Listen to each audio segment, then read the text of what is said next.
Bismillahirrahmanirrahim. Hello everyone, Assalamu alaikum. This is Amjad Taki.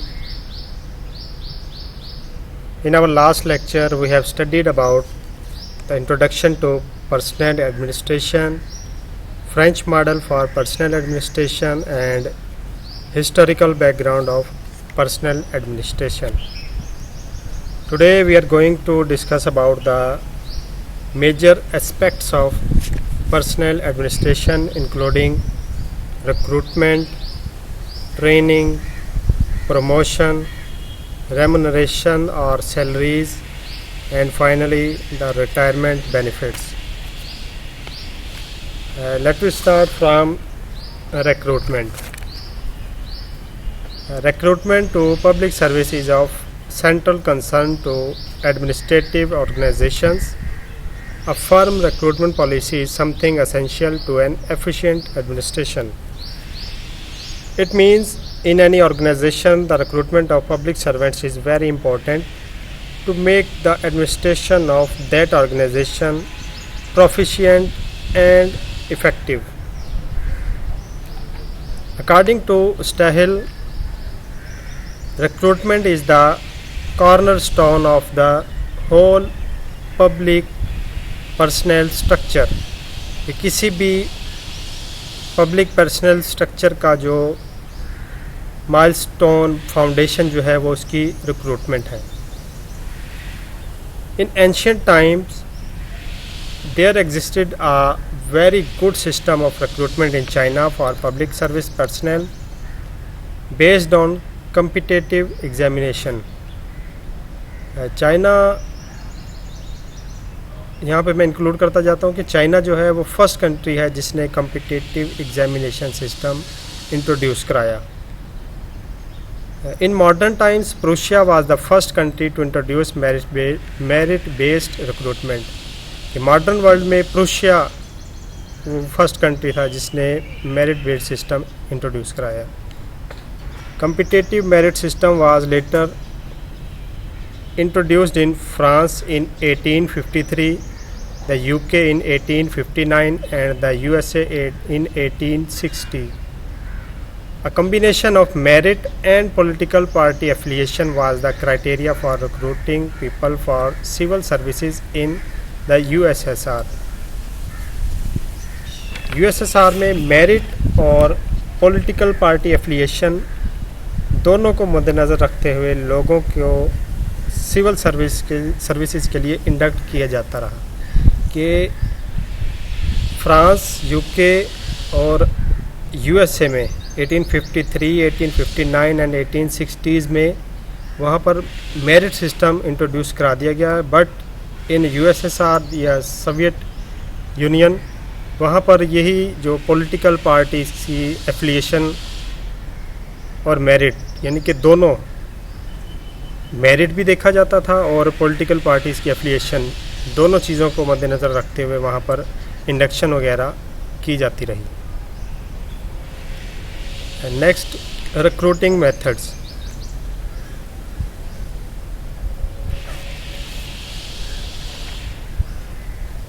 Though the recruiting methods in most of the countries are marching towards merit competitive system, however, there are countries which differ in their recruiting policy, principles and practices. In purely competitive examinations, the person who achieved the highest score would be hired first, while the person who scored the lowest passing grade would be hired last. If enough positions are available, past candidates are enlisted in eligible register and they are ranked in accordance with their individual scores.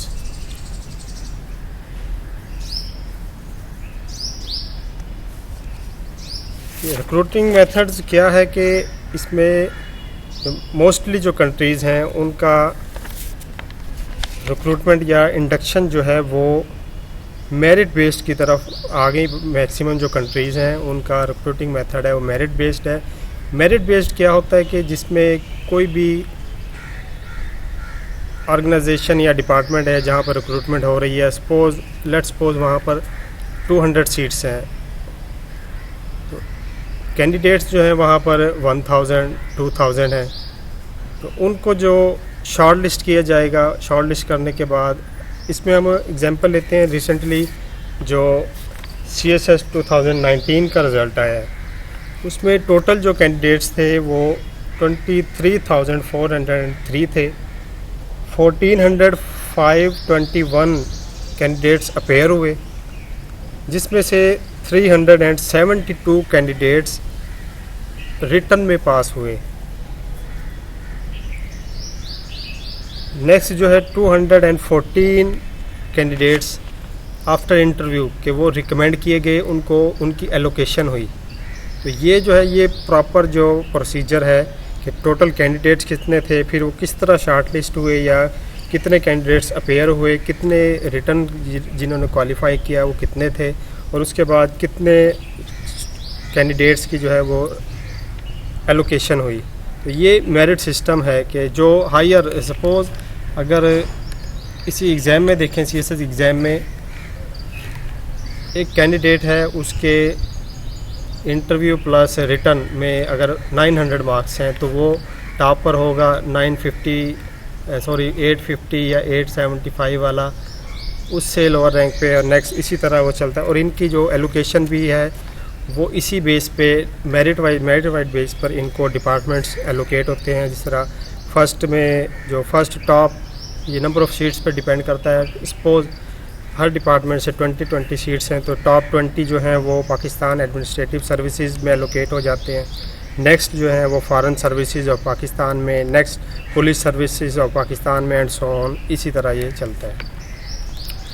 In the USA the following 4 different kinds of recruiting techniques are adopted. These are performance examination, written examinations, oral examinations and ranking tests कि हर country में जो merit based या competitive based recruitment procedure है, लेकिन वो country to country very करता है। US में जो ये तरीका है इसमें रिक्रूटमेंट का, इसमें 4 मेथड्स हैं: performance based, written examination, oral examination and ranking test.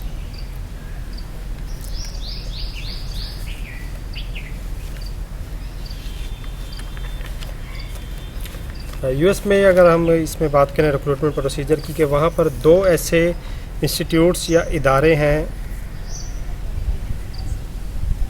जिनसे क्वालिफाइड जो ग्रेजुएट्स हैं, जो वहाँ से ग्रेजुएट्स जो हैं वो पास करने के बाद सिविल सर्विस का एग्ज़ाम जो है वो पास करने के बाद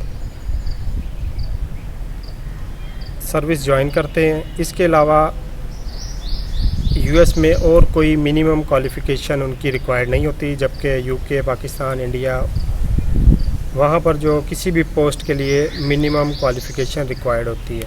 यानी कि जो 2 इदारे हैं US में, federal service entrance examination and the second is professional and administrative career examinations, कि जो कॉलेज ग्रेजुएट्स हैं कैंडिडेट्स, वो इन 2 एग्जामिनेशन जो उनके कमीशंस हैं, ये FSEC, PACE, ये 2 क्वालिफाई करने के बाद वो सिविल सर्विस ऑफ US में एलोकेट हो जाते हैं और अपनी सर्विसेज जो है वो स्टार्ट कर देते हैं। जबकि पाकिस्तान में, यहाँ US में जो है उनका कोई इसके अलावा और कोई मिनिमम क्वालिफ़िकेशन रिक्वायर्ड नहीं होती, जबकि पाकिस्तान में अगर देखें CSS या PMS के लिए मिनिमम ग्रेजुएशन वो लाजमी है। In the USA, if a person wants to appointed to a civil service post, he should prove his residential qualification in the Equal Employment Opportunity Commission (EEOC). In the USA has the power to oversee whether minorities, particularly blacks, Hispanics, and women are adequately employed or not. US में एक commission है, the equal employment opportunity commission. उसका क्या काम है कि वो देखता है कि क्या जो इनके US में जो इदारे हैं वो रिक्रूटमेंट जो कर रहे हैं, कि क्या वो रिक्रूटमेंट में अपनी इंडक्शन के दौरान जो मिनॉरिटीज़ कोटा है या सेक्स बेस्ड कोटा है, जिस तरह फीमेल्स का कोटा है और मिनॉरिटीज़ डिसेबल्ड का कोटा है, उसको ये ओवरसी करता है EEOC।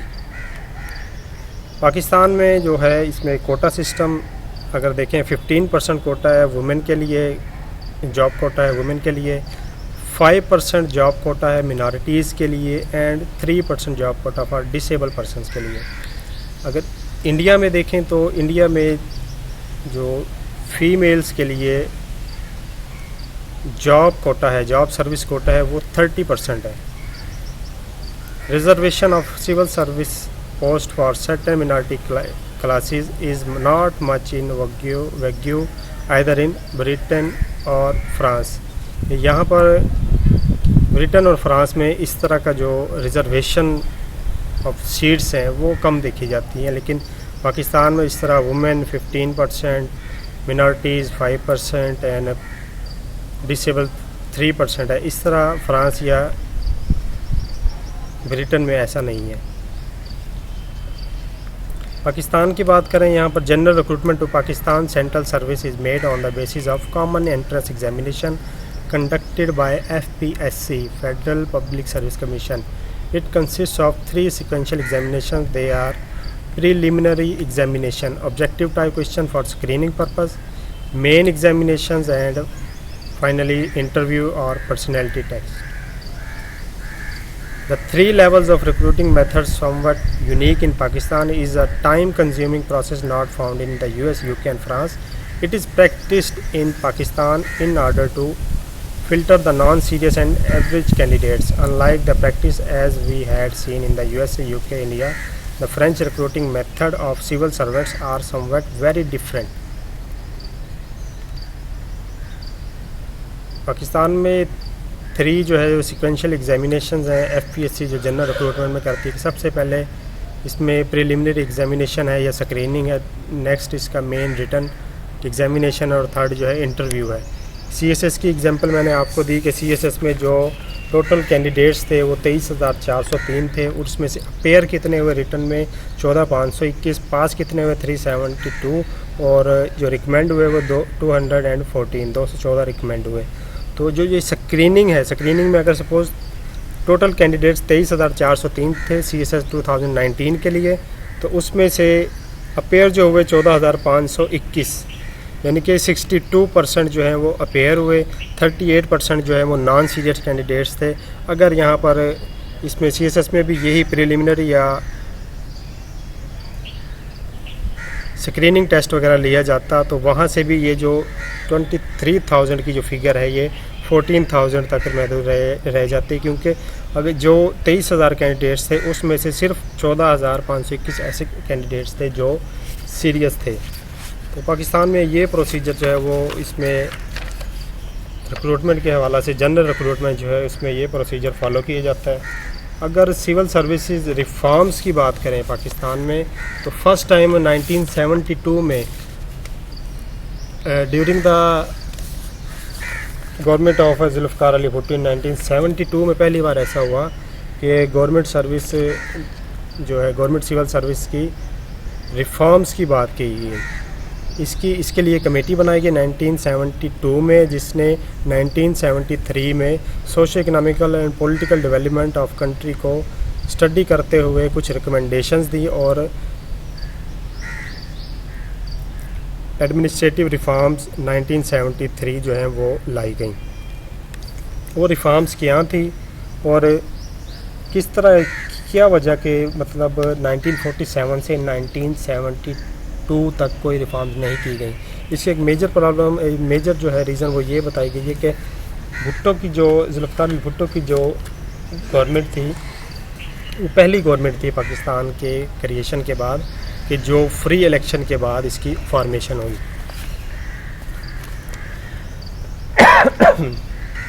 सॉरी। तो इसमें इस जो ये रिफॉर्म्स वगैरह की गई, इसमें क्या था कि नंबर 1 इसमें abolition of service cadre replaced by occupational groups. ये सर्विस कैडर जो था उसको ख़त्म किया गया। Unified national pay scale replacing numerous pay scale के सेम पे स्केल जो है वो हर इदारे में लागू किया जाए। Abolition of practice of reservation के, रिजर्वेशन वाला जो प्रैक्टिस है इसको ख़त्म किया जाए। Establishment of a joint pre service training programme joint pre service training programme को स्टार्ट किया जाए। Introduction of lateral recruitment programmes के लेटरल रिक्रूटमेंट यानी कि मेरिट बेस्ड या कॉम्पिटिटिव बेस्ड रिक्रूटमेंट जो है उसका आगाज़ किया जाए। इस्टेब्लिशमेंट ऑफ सर्विस ट्रिब्यूनल्स के सर्विस ट्रिब्यूनल्स को इस्टेब्लिश किया जाए, ये उसकी रिकमेंडेशंस थी। इसके बाद भी मुशर्रफ के दौर हुकूमत में भी रिफॉर्म्स वगैरह की कुछ बात हुई, लेकिन वो इम्प्लीमेंटेशन नहीं हो सकी। अभी जिस तरह रिसेंटली इस मौजूदा गवर्नमेंट जो है इसने भी सिविल सर्विसेज रिफॉर्म्स की बात की है, इसमें सिविल सर्वेंट्स की जो इनकी सर्विसेज है उसकी रिफॉर्म्स की बात की गई है, लेकिन अभी कोई वो फाइनल नहीं हुआ। CSS के लिए यहाँ पे स्पेशली इस गवर्नमेंट ने ये काम किया कि वो स्क्रीनिंग टेस्ट और दूसरा जो मिनिमम क्वालिफ़िकेशन है वो मास्टर्स करने का जो है वो इनकी थिंकिंग है या अंडर कंसिडरेशन है, मे बी इम्प्लीमेंट होता है या नहीं होता है। नेक्स्ट इसमें है फ्रेंच का जो रिक्रूटमेंट सिस्टम क्या है। फ्रेंच रिक्रूटमेंट सिस्टम फ्रांस में जो है वो किस तरह सिविल डिपार्टमेंट्स में सिविल सर्वेंट्स को इंडक्ट किया जाता है या रिक्रूट किया जाता है।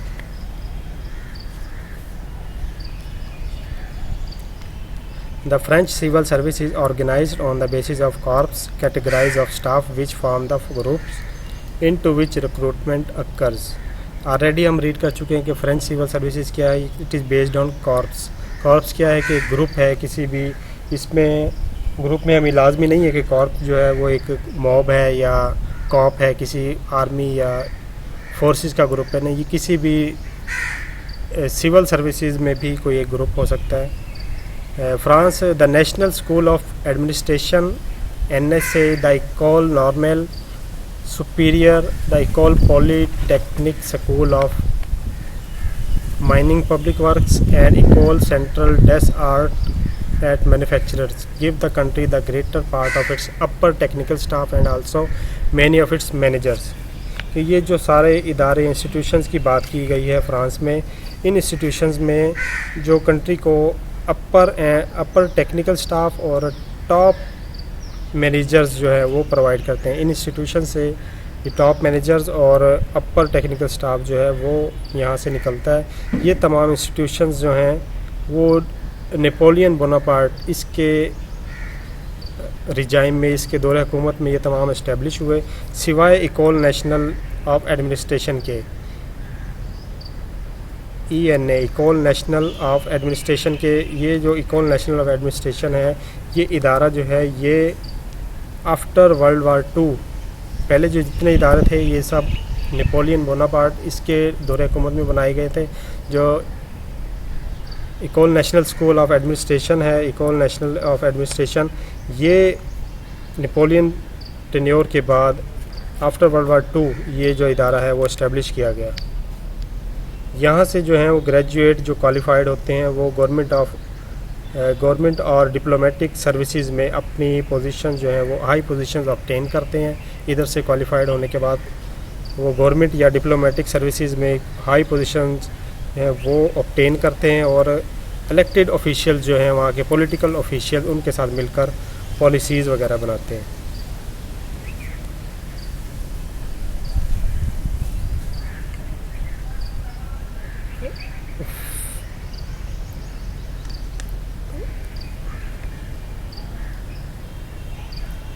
फ्रांस के जो सिविल सर्वेंट्स हैं इनमें इनफॉर्मल कोऑर्डिनेशन होता है, जबकि अगर हम बात करें US, UK, पाकिस्तान, इंडिया और दूसरे कंट्रीज़ की, वहाँ के जो सिविल सर्वेंट्स हैं वहाँ पर उनका इनफॉर्मल कोऑर्डिनेशन नहीं होता, यानी कि वो प्राइवेटली या इनफॉर्मली आपस में कोऑर्डिनेशन उनका नहीं होता, जबकि फ़्रांस में इनफॉर्मल कोऑर्डिनेशन होता है। इसकी क्या वजह है कि वहाँ पर इस तरह का ये सिस्टम क्यों है, क्या है? एक उसमें आ जाता है कि वहाँ पे प्री एंट्री ट्रेनिंग है। फ्रांस में जो है प्री एंट्री ट्रेनिंग है, जबकि ब्रिटेन, US और पाकिस्तान या इंडिया में ऐसा कुछ नहीं है। तो प्री एंट्री ट्रेनिंग होती क्या है?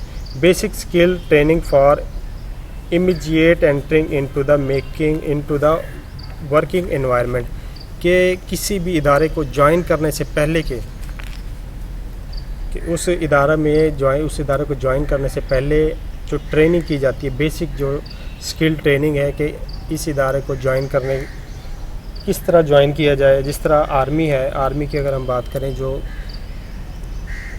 आर्मी ज्वाइन करने से पहले जो कैडेट कॉलेजेस या स्कूल्स हैं, वहाँ पर जो स्टूडेंट्स जो हैं उनको ट्रेनिंग दी जाती है, एकेडमिक या फिज़िकल जो ट्रेनिंग दी जाती है वो प्री एंट्रिंग ट्रेनिंग ही काउंट होती है। तो फ्रांस में जो इसके सिविल सर्वेंट्स हैं उसमें उनके आपस में जो है वो इनफॉर्मल कोऑर्डिनेशन होता है। यही कि अगर सपोज़ एक कैडेट कॉलेज में 40 स्टूडेंट्स हैं, जिनमें से 40 में से 20 स्टूडेंट्स जो हैं उनकी एलोकेशन हो जाती है, वो डिफरेंट आर्मी के या एयरफोर्स वगैरह के इनके मुख्तलिफ यूनिट्स में चले जाते हैं। तो उनका जो इनफॉर्मल कोऑर्डिनेशन है पहले से मौजूद, यानी कि वो सर्विसेज ज्वाइन करने से पहले जो उनके कोऑर्डिनेशन है वो कायम रह जाता है।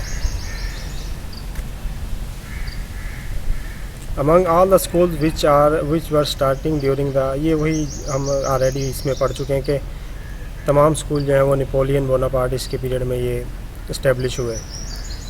According to Peter Self, the intellectual background of French administrators is highly homogeneous and of a kind which inspires of competence and superiority feelings that are less apparent in the British case.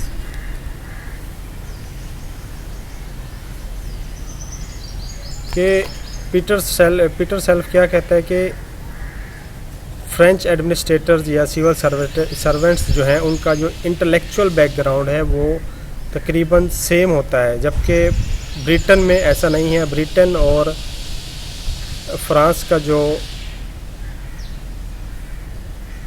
System है, administration का जो system है वो different है।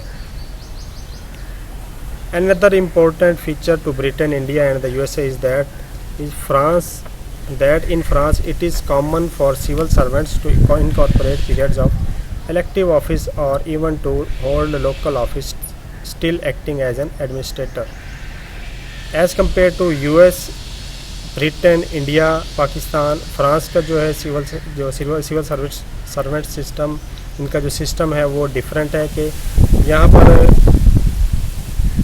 Britain, Pakistan, India, US में आप कोई public office local office या उसमें जो पॉलिटिकल या प्राइवेट ऑफिस है उसको आप ज्वाइन नहीं कर सकते। पाकिस्तान में देख लें, अगर पाकिस्तान में अभी एक जो सिविल सर्वेंट है उसको इवन के बिज़नेस करने की इजाज़त नहीं है, कि वो अपनी सर्विस के दौरान बिज़नेस नहीं कर सकता। इसी तरह फ़्रेंच में इस तरह नहीं है, फ़्रेंच में इस तरह की कोई रिस्ट्रिक्शंस वगैरह नहीं है।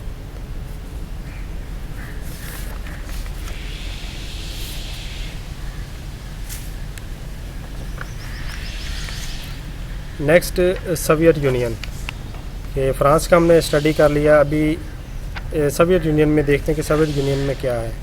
एक तो इसमें एक रिक्रूटमेंट वाले प्रोसेस में पहले देखा कि जो ब्रिटेन और इंडिया जो है, इंडियंस जो हैं या पाकिस्तान इसमें आ जाता है, क्योंकि पाकिस्तान है ब्रिटिश की एक कॉलोनी थी। यहाँ पर जो है वो रिक्रूटमेंट करते हुए जो रिक्रूटमेंट अथॉरिटी है वो प्रेफर करती है जर्नलिस्ट को।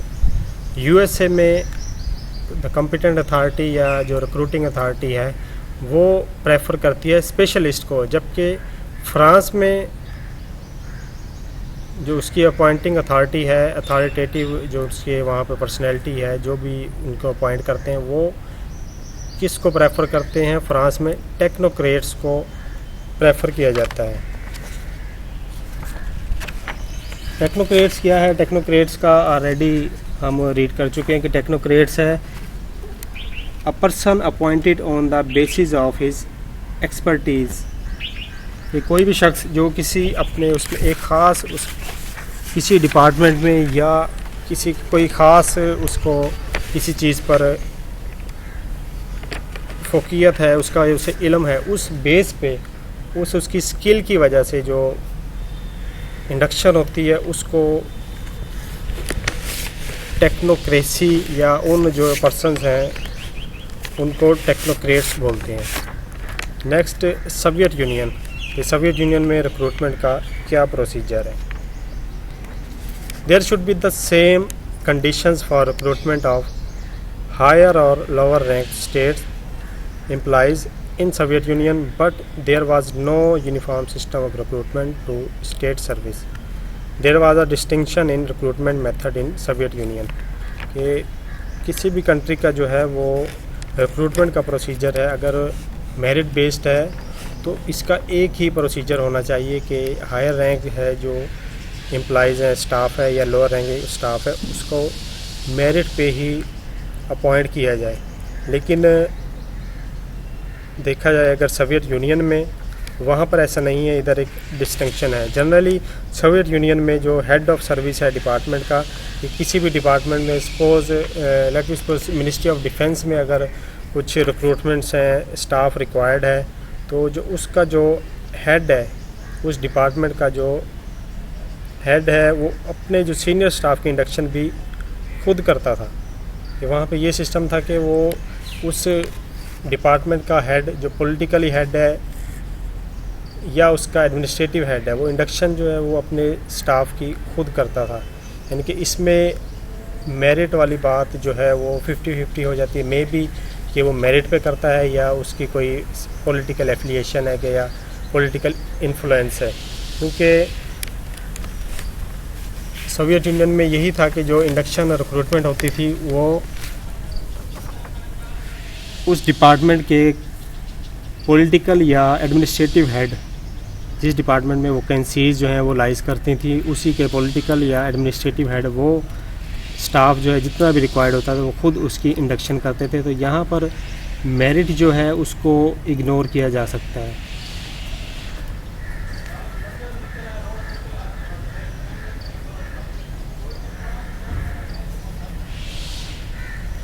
तो ये सोवियत यूनियन में था recruitment procedure. The following criteria was adopted for recruitment to all kinds of civil administrative posts. के सोवियत यूनियन में जो थी सिविल सर्वेंट्स को रिक्रूट करने के लिए प्रोसीजर था एक, वो हम आगे पढ़ेंगे, लेकिन उसको फॉलो नहीं किया जाता था। जो एडमिनिस्ट्रेटिव हेड थे या पॉलिटिकल हेड थे डिपार्टमेंट्स के या सर्विसेज के, वो खुद अपनी मर्ज़ी से इंडक्शन करते थे। क्राइटेरिया क्या था? Officials were recruited with due regard to their political and practical और प्रोफेशनल क्वालिफिकेशन। ये पॉलिटिकल, प्रैक्टिकल और प्रोफेशनल क्वालिफिकेशन यानी कि मेरिट बेस्ड भी था और पॉलिटिकल बेस्ड भी था। Second, basic education and loyalty to party policy and discipline. Basic education देखा जाता है, लॉयल्टी टू पार्टी, वही जो पॉलिटिकल पार्टी वहाँ पर जो पार्टी पावर में होगी, उस वक्त जो पार्टी पावर में होगी वो, और क्वालिफ़िकेशन, बेसिक एजुकेशन या क्वालिफ़िकेशन को भी देखा जाएगा। Practical qualifications as were prescribed by the departments by numerous legislative इनएक्ट्समेंट्स।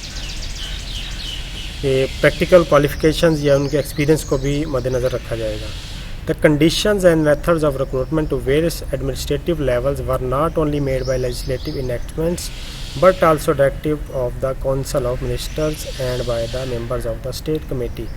जो इनकी जो रिक्रूटमेंट करते हुए जो ये तीन ऊपर कंडीशंस हमने पढ़ी हैं कि वो उनका लेजिस्लेटिव इनएक्टमेंट्स ज़रूरी नहीं था, वो अपनी मर्ज़ी से जो उनके मिनिस्टर्स थे उनकी कौंसल की मर्ज़ी से भी रिक्रूटमेंट वगैरह हो जाती थी। Many enactments generally pronounced that there would not be any discrimination based on sex and ethnic origin. Thus, the most important contrasting feature of Soviet case in relation to the USA, the UK, France, and India and Pakistan is that appointment to civil service was made on basis of party membership, political activity, and correct political attitudes. यहाँ पर वही बात कर रहे हैं कि जो इसमें ये सब चीज़ें भी देखी जाती थी, लेकिन जो फ्रांस इस जो मेजर जो था कि मेरिट सिस्टम यूके यूएस वगैरह में था, फ्रांस में था, कि ये चीज़ें देखी जाती थी कि वहाँ पे क्वालिफ़िकेशन क्या है, उसकी एक्सपर्टीज़ क्या है, बेसिक क्वालिफ़िकेशन, प्रैक्टिकल उसका क्वालिफ़िकेशन क्या है, वो चीज़ें देखी जाती थी। लेकिन यहाँ पर क्या है कि जो एक मेजर जो डिफरेंस है वो पॉलिटिकल एक्टिविटी एंड सर्विसेज है, कि उसकी जो कैंडिडेट है उसकी पॉलिटिकल एक्टिविटी क्या है या उसकी पॉलिटिकल एफिलिएशन किस पार्टी के साथ है। Second aspect is training. The second important aspect of personnel administration is training. According to William G. Torpey, training is the process of developing skills, habits, knowledge, and attitudes in employees for the purpose of increasing their effectiveness in their present government positions as well as in preparing them for future government positions.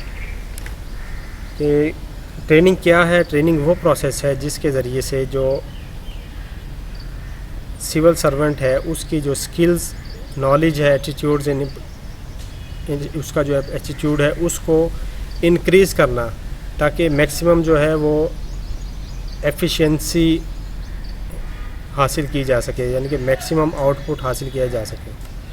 There are two types of training, formal training and informal training. Formal training क्या है? Formal training की further 6 types हैं: pre entry training, orientation training, in service training, post entry training, departmental training and skill and background training. What is pre entry training? Basic skill training for immediate entering into the working environment. कि किसी इदारे में उसको किसी भी इदारे में allocation से पहले की जो ट्रेनिंग होती है कि हमने उस जिस इदारे के लिए हम एलोकेशन हम चाहते हैं वहाँ की उसके इस इदारे के बारे में, वहाँ के वर्किंग इन्वायरमेंट वगैरह के बारे में जानने के लिए ख़ुद को बेसिकली जो ख़ुद को स्किल करना, ख़ुद को उस इदारे के मुताबिक माहिर करना, उसको प्री एंट्री ट्रेनिंग बोलते हैं. Orientation training. What is orientation training? Providing new employees with basic information about the employer. कि जिस इदारे में आप इंडक्ट हुए हैं उस इदारे के बारे में आपको जो इन्फॉर्मेशन दी जाती है उसको ओरिएंटेड ट्रेनिंग बोलेंगे. In service training. What is in service training? Professional training और staff development effort where professionals are trained and discuss their work with others. कि इंडक्शन या एलोकेशन के बाद जो ट्रेनिंग दी जाती है, प्रोफेशनल ट्रेनिंग दी जाती है स्टाफ को कि उनकी जो एफ़र्ट्स हैं या उनकी स्किल्स को जो इन्हेंस किया जाए, वो जो ट्रेनिंग होगी उस ट्रेनिंग को इन सर्विस ट्रेनिंग बोलेंगे. Number 4, post entry training. What is post entry training? The training that is mandatory to fulfill the requirements of the specific side and specific role and results in a recognizable qualification. कि वो training in service training के बाद जो training है वो लाजमी है to fulfil the requirements of the specific role and results. कि जो हमने उधर से उस डिपार्टमेंट्स के आउटपुट्स हैं, रिज़ल्ट हैं, गेन हैं, उनको हासिल करने के लिए जो ट्रेनिंग की जाती है उसको पोस्ट एंट्री ट्रेनिंग बोलेंगे. Next, departmental training. What is departmental training? The process of bringing an entire department to an agreed standard. के मुकम्मल डिपार्टमेंट को जो एक स्टैंडर्ड जो है फिट किया गया है, बेंचमार्क एक जो बन गया है, उस स्टैंडर्ड पर लाने के लिए जो प्रोसीजर है, ट्रेनिंग है, उसको डिपार्टमेंटल ट्रेनिंग बोलेंगे. Skill and background training. Skill training is designed to provide employees with targeted training they need to gain the knowledge and abilities. कि इस ट्रेनिंग के ज़रिए जो एम्प्लॉयज़ हैं या जो उसमें न्यू इंडक्शन हुई है उनको जो है उनकी स्किल क्रिएट करना उनमें, ताकि जो उस इदारे की जो गेन है, उसके गेन्स हैं या आउटपुट है, उनको हासिल किया जा सके. ये थी फॉर्मल ट्रेनिंग की types.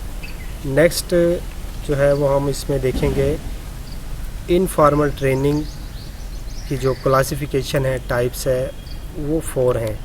Training bye experience, training by communication, conference method and syndicate method.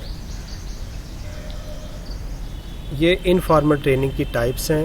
Training bye experience, ये जैसा कि मालूम हो रहा है कि एक्सपीरियंस से आपको जो ट्रेनिंग मिलती है कि एक काम आप करते हैं, उस काम करने से आपने जो ट्रेनिंग ली है उस एक्सपीरियंस बेस्ड जो ट्रेनिंग होगी उसको ट्रेनिंग बाय एक्सपीरियंस बोलेंगे कि वहाँ से जो काम आपने किया है, वर्क डन जो है आपका, उससे जो आप ट्रेनिंग लेंगे, जो हासिल करेंगे, जो सीखेंगे, उसको ट्रेनिंग बेस बाय एक्सपीरियंस बोलेंगे। नेक्स्ट है ट्रेनिंग बाय कम्युनिकेशन, कि जब आप किसी इदारे में इंडक्ट हो गए हैं, वहाँ पर जो आप वर्किंग एनवायरनमेंट है, वहाँ पर आप काम कर रहे हैं, आपके साथ और भी लोग होंगे, ग्रुप होगा या और कुछ लोग होंगे जो आपके साथ काम कर रहे हैं, उन लोगों से जो आप सीखेंगे बाय कम्युनिकेशन, उनसे पूछकर उनसे जानना चाहेंगे, तो उस किस्म की जो ट्रेनिंग होगी उसको ट्रेनिंग बाय कम्युनिकेशन बोलेंगे। Number third, conference method.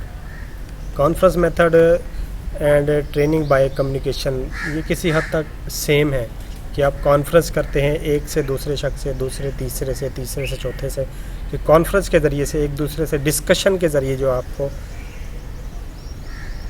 Output मिलता है या आप कुछ सीखते हैं, स्किल मिलती है, उसको कॉन्फ्रेंस मेथड बोलेंगे। Number fourth is syndicate method.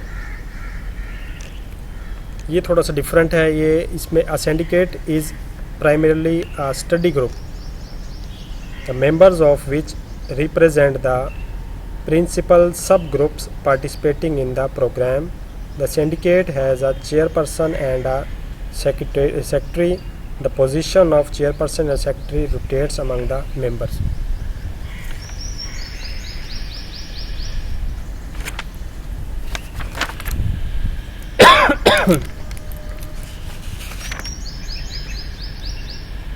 Syndicate क्या है? सिंडिकेट है एक बेसिकली ये स्टडी ग्रुप है, members of which represent the principal sub groups, कि इसके जो ये स्टडी ग्रुप जो है वो किसी भी काम के लिए या किसी आउटपुट के लिए जो मिल बैठता है, और उससे इसका जो सब ग्रुप है ये उस प्रोग्राम या जो आपका फाइनल जो आपने एक गोल रखा है उसको अटेन करने के लिए मिलजुल कर जो ये काम करते हैं, इसको ये सिंडिकेट बोलते हैं। और सिंडिकेट का जो है वो एक चेयरमैन होता है और एक सेक्रेटरी होता है, जो इसकी चेयरमैनशिप और सेक्रेटरीशिप जो है वो रोटेट करती रहती है among the members of the syndicate.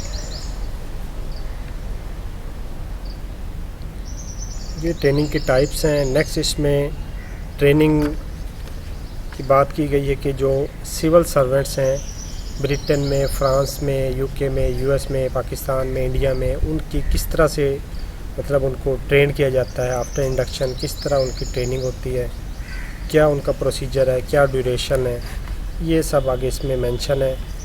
इसमें both in Pakistan Britain are fashioned in such a way to fulfil the needs of journalist unlike France they generally lack in depth training in a particular specialised field. वही के पाकिस्तान और France में जो है वो journalist को focus किया जाता है, इनको प्रेफर किया जाता है। फ्रांस में जो है उस उधर जो है इनको स्पेशल फील्ड में जो एम्प्लॉइज़ जो है वो स्पेशल फील्ड में जो स्किल्ड होते हैं उनको प्रेफर किया जाता है। In Britain the civil service college imparts training in 3 main ways. British में किस तरह इनको इम्पार्ट्स किया जाता है वो 3 मेजर वेज हैं। Post entry training for administrative recruitments for recruits in economic, financial और social areas of government. Number 2 courses is administration and management for specialists. Number 3 conducting research into administrative problems, कि किस तरह civil servants को train किया जाता है जो civil service college में पोस्ट एंट्री ट्रेनिंग से, courses in administration and management से, conducting research into administration problem से। In Pakistan there are various types of training for highest civil servants. It is conducted by the national institute of Public Administration at Lahore and Civil Services Academy Lahore. A foundation course which provides an introduction to the इसमें courses होते हैं 3 types के. Foundation course है, winter study tour है, और दूसरा इसमें 1 year district training organised by each state government के. फर्स्ट जो इसमें फाउंडेशन कोर्स होता है जिसमें which provides an introduction to the constitutional, political, social, economic, legal, historical and cultural administrative framework within which the service function.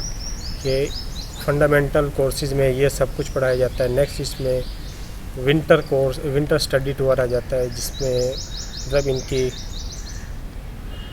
Outings वगैरह जो हैं वो स्टडी टूर, यानी कि उनकी एक आउटिंग्स भी होती हैं और स्टडी भी होती है। जिस तरह अगर पाकिस्तान में देखें सिविल सर्विसेज एकेडमी में, वहाँ पर ये फाउंडेशन कोर्स के बाद एक स्टडी टूर होता है जो डिफरेंट कंट्री के, पाकिस्तान के डिफरेंट प्रोविंसेस में, 4 प्रोविंसेस में, इसके अलावा सेंट्रल इस्लामाबाद कैपिटल में, इसके यहाँ पर उनका जो जितने डिपार्टमेंट्स काम कर रहे होते हैं, जिसमें FBI है, सिविल गवर्नमेंट है, लोकल गवर्नमेंट है, जितने इदारे इस कंट्री में प्रोविंशियल लेवल पर या सेंट्रल लेवल पर काम कर रहे होते हैं, वहाँ पर ये लोग, ये जो इनका ग्रुप है सिविल सर्वेंट्स है, तो ये वहाँ पर जाते हैं और उनको वहाँ के जो हेड हैं, सपोज अगर FBR में जा रहे हैं तो चेयरमैन FBR वगैरह, स्टेट बैंक में इधर गवर्नर स्टेट बैंक से इनकी मीटिंग होती है, तो ये स्टडी टूर आ जाता है। और थर्ड है 1 year district training organised by each state government. उसके बाद ये इनकी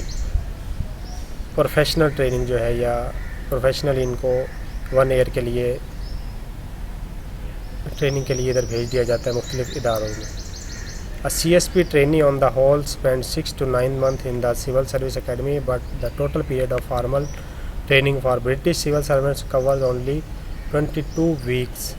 पाकिस्तान में 6 से 9 मंथ की सिविल सर्विसेज एकेडमी में ये जो सिविल सर्वेंट्स हैं इनको वहाँ पर ट्रेनिंग दी जाती है, जबकि ब्रिटिश में 22 वीक्स पर ये मुहित होता है।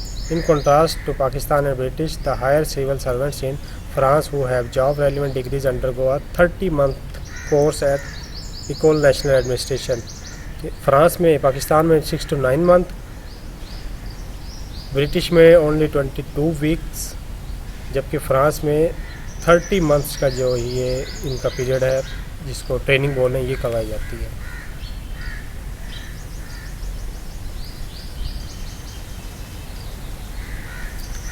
ये ट्रेनिंग है। इसके बाद ये नेक्स्ट इसमें देखें तो अभी हम बात कर रहे थे पाकिस्तान की, फ़्रांस की बात की हमने, सोवियत यूनियन की बात की। नेक्स्ट ये ट्रेनिंग जो है, ये ट्रेनिंग का प्रोसीजर है US में डिस्कस किया गया। ये टोटली मैंने इसको समराइज़ किया गया है, सिर्फ आप इसको जस्ट 1 टाइम रीड करेंगे आपको समझ आ जाएगी। तो नेक्स्ट जो है, नेक्स्ट क्लास में हम इसके जो अदर एस्पेक्ट्स हैं, इसमें प्रमोशन है, सैलरी या रेम्यूनरेशन है और रिटायरमेंट बेनिफिट्स हैं, वो हम डिस्कस करेंगे। तो इसमें अगर किसी किस्म का आप लोगों को किसी को कोई इशू है, क्यूरीज या क्वेश्चन आंसरिंग के लिए, वो व्हाट्सएप जो हमारा ग्रुप है उसमें डिस्कस कर सकते हैं, या पर्सनली मुझे व्हाट्सएप या मैसेज वगैरह या कॉल करके मुझसे डिस्कस कर सकते हैं। The topic is over. इंशाल्लाह नेक्स्ट लेक्चर में मुलाकात होगी। ओके, थैंक यू एवरीवन, अल्लाह हाफिज़।